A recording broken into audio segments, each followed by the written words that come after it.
Hello and welcome to the Archie Luxury program. Today we've got a very special treat. One of my really nice viewers has actually emailed me photographs, high resolution photographs I might add, of his entire collection for me to do a review on. And I gotta say, this is really quite spooky because when this guy emailed me, he mentioned his pieces and I thought it was somebody taking the piss out of me because the collection was very similar along the lines of my collection, and I'm thinking, fuck, this is just somebody taking the piss out of me. And this guy here, he sort of told me his pieces, and I did mention in one of my viewer emails that I thought the guy was having a practical joke with me because it's like he's watched a few of my videos and trying to correspond with me, because sometimes the Archie Luxury channel, when you go out there and you expose your collections and you talk about luxury goods, it attracts an unsavory element because, you know, it's a little bit vulgar to discuss material possessions, and you know, as many of the punters will know that you know, they'll say, meanwhile in Africa,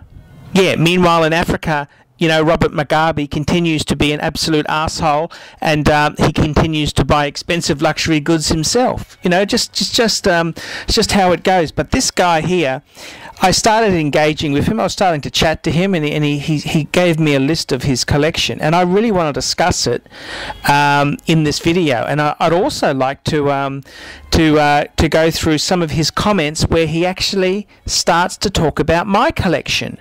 Now, Archie doesn't have a glass jaw. I can cop criticism as good as anyone else there, and that's fine. You know, I think if you've got a thought-out argument, I'm happy to listen, and I'm also happy to take stuff on board. And obviously, some of my pieces, you know, may not appeal to another person. And somebody might say to me, why the fuck do you have a Royal Oak quartz in your collection? Or why do you have this? Why do you have that?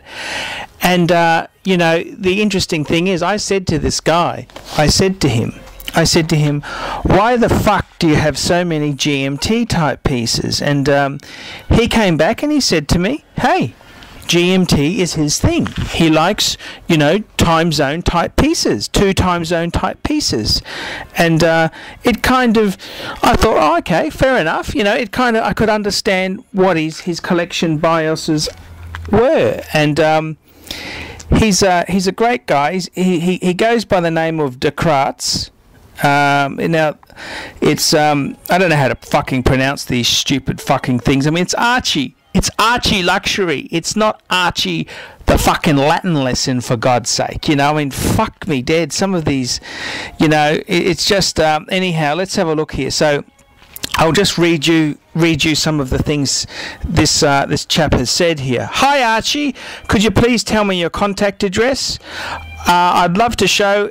I love your show, and I'd like to send along a little donation for the channel.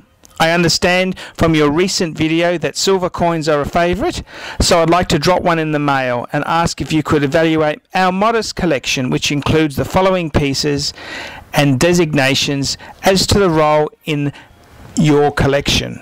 Sorry, in our collection. These are his pieces. Okay. He's got a Patek 5134G, a travel time, most recent version with the Arabic 3 and 9, and it's in white gold, and he calls that his fuck off piece. And I gotta say to you, that is one fucking sexy Patek. It is just fucking amazing. And you know, I really do love my Patek 5107. You know, the reason I chose my 5107 was because I like classic design, whereas this gentleman here, and with a collection like this, he is a fucking gentleman. I mean, this is just class. He's got a Patek travel time. It's just fucking gorgeous. I mean, I'm not going to say I'm not jealous, but you know, I got to be honest with you. His travel time pips my 5107. Okay, it is a nicer watch. I still love my Calatrava. I love it, but this guy's travel time is truly a fuck off watch, and he's also got the Patek deployment buckle on it, which is a fuck off buckle. It's just gorgeous, absolutely fucking gorgeous. A 5134G travel time. I don't know what you can fucking say. It's just a fucking sexy, gorgeous piece. And as he says to me, his bias is towards he likes pieces which are GMT type pieces, multiple time zone pieces. And the only thing more fuck off than a travel time would be a world time, but the travel time is pretty fucking nice if you ask me. His next piece in his collection, he talks about, is his Rolex GMT2 stainless steel, also known as the Coke model, and that's his sports watch, his daily wearer. And there's some beautiful photos he sent me of them, and yeah, that's a gorgeous piece. I got to say to you, you know, I was humming and hawing when you finally did send the photos through. I kind of thought, oh fuck, that's gorgeous. I can see exactly why he loves his GMT2. Beautiful, beautiful. His next piece is a Rolex Explorer 2 black dial. That's his sports daily wearer. I probably would have gone for the white dial, considering that you've got the Coke, but it's a lovely piece. It's gorgeous. I love an Explorer. I think they're probably one of the most underrated Rolexes at the moment in the sports watch division, and they're just fucking beautiful piece. Now the next piece is a Rolex Datejust with a white gold bezel, with stainless steel with white gold bezel, with diamond jubilee dial and bracelet. And I gotta say this to you, he calls it his Bordello watch, and that is a fucking nice piece. You know, I had a two-tone Rolex with factory dial, and I gotta say it to you, this here, the one he's got, is fucking nicer. It's beautiful, absolutely beautiful. I got to be honest with you. You know, I'm just kind of sensing he's got quite a heavy Rolex bias, which is okay. But see, in my collection, instead of having the Datejust, I've gone for the two-tone Royal Oak. And I don't know, you know, if I could really, I don't know if I really want that many Rolexes in the collection, but in my own opinion, I mean, he's made some comments about my Royal Oak, which I will share with you a bit later on, but that's what I've kind of done with my collection. The next piece he's got is an Omega Speedmaster Man on the Moon with sapphire exhibition back, also known as the Sapphire Sandwich. That's his historical piece of interest. I got to be honest with you, it's a lovely piece. Now, he doesn't have photos of it because it's away for a service, and I hope he's not getting it serviced through the dealer. He's going to be raped. Look, you've got to get yourself a fucking independent watchmaker who can do your fucking repairs. Sending it to Omega is going to fucking... Look, you told me in another email that you like classic cars, Porsches and Mercedes. Well, fuck. Could you imagine having a 356 tub and taking the fucking thing to your Porsche dealer? He would have no fucking idea what to do on a 356 tub, because he deals with all the modern shit now.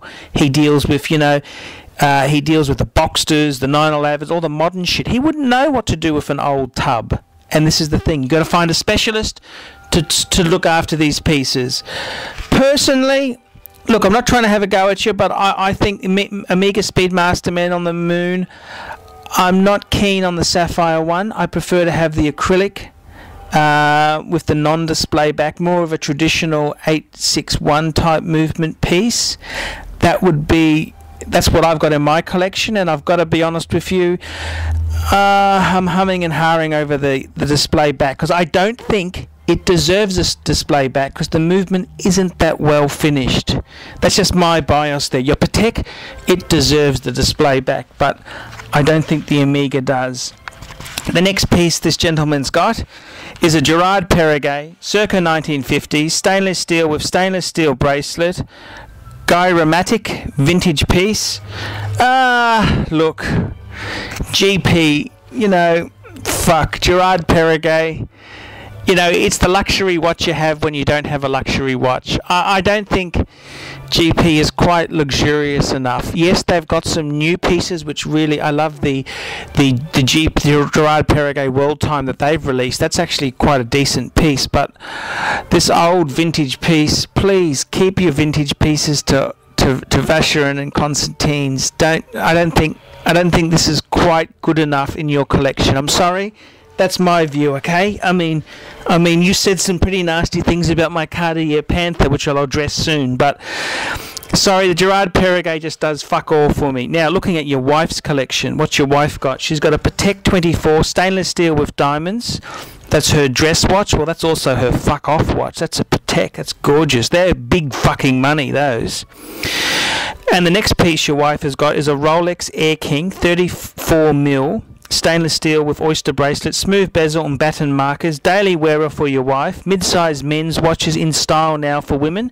Yes, I'd agree with you. I think that's a great choice there. And you make a comment there, to round out my collection, I'm thinking of getting a vintage dress watch in a precious metal, perhaps a 50s, 60s Vacheron, if I can locate a piece that appeals to me. And you've said your thoughts would be most appreciated. Okay, let's have a look at your collection there. And I tell you what I honestly think. I think you need to add a yellow gold piece for your wife. I'd probably put in a Cartier tank, the solid gold, not the musty Cartier lifestyle. That's sort of the nouveau riche, you know, lower middle class women wear. I'm talking solid fucking 18 karat gold. Like in my collection, my wife's got a Cartier Diablo 18 karat, and she's also got a Cartier Banois. And those are two fucking nice pieces. I'd go for an 18K. She needs something yellow gold. Sorry, that's just my view. The next thing in your collection there, I'd fuck that Gerard Perregaux off. It does nothing for me. You know, it's just fucked. It's just fucked. Get rid of that. The Omega, look, you could kick. Yeah, it's not. I don't like the sapphire, and I don't think it deserves an exhibition back. But sure, keep it in there. I love an Omega Speedmaster. It's a great piece. But I've got to say to you, you know what, your collection, if you're a GMT nut, this is what you've told me, I think you need a Jaeger-LeCoultre Grand GMT. That's what I reckon you need. 2 time zone reverso. And that's my view. That's what I think you fucking need there. That's one of the ultimate GMT type pieces. Great collection. And I got to say this to you. You know, you've got a lot of taste. It's very rare that I come across a collection that's as nice as yours there. I mean, that's a fucking nice collection. And your wife's also very fucking lucky to have a Patek 24. My wife's got one. And I got to say this to you. Most men are fucking stingy. They will buy one watch for their wife, and that's it. But you know that Patek 24, that's a fucking expensive piece. I mean, I bought my wife one, and fuck, the women love it. You know, for men as a collector, you think, fuck, you're paying. The retail is about $15,000 for a fucking stainless steel quartz watch with diamonds. You're thinking, fuck, it's expensive. But no, I think that's a great piece there. I think it's a fucking beautiful piece. You've got a great collection. You got some lovely pieces. And what I love about your collection is that you don't have 50 pieces of fucking shit. You have got a beautiful collection. It's a nice number. You give them all wrist time. It's not over the top. You know, no point to have 50 pieces of shit when you're better off to have, you know, half a dozen really high quality pieces, and yours are fucking beautiful. That Patek is just amazing. I'm really impressed with that collection there. That is a fucking nice collection, and I really think you know, this is what the Archie Luxury Channel is about. It's about people who take great pride in their collecting and their watches, and I'm really impressed with that collection there. That is just absolutely beautiful. And it's made me really content. I can look at my collection and say, oh, it's a little bit different to yours. I've got this, I've got that. You know, I can, you know, the different types of pieces. But that's a fucking amazing collection. And I just want to say well done. And I'll be making another video where I actually discuss some of your replies when you were actually assessing my collection. So stay tuned for the second part. I'm Archie Luxury. Tell me what you think of this viewer's collection. I think it's amazing. You tell me what you think.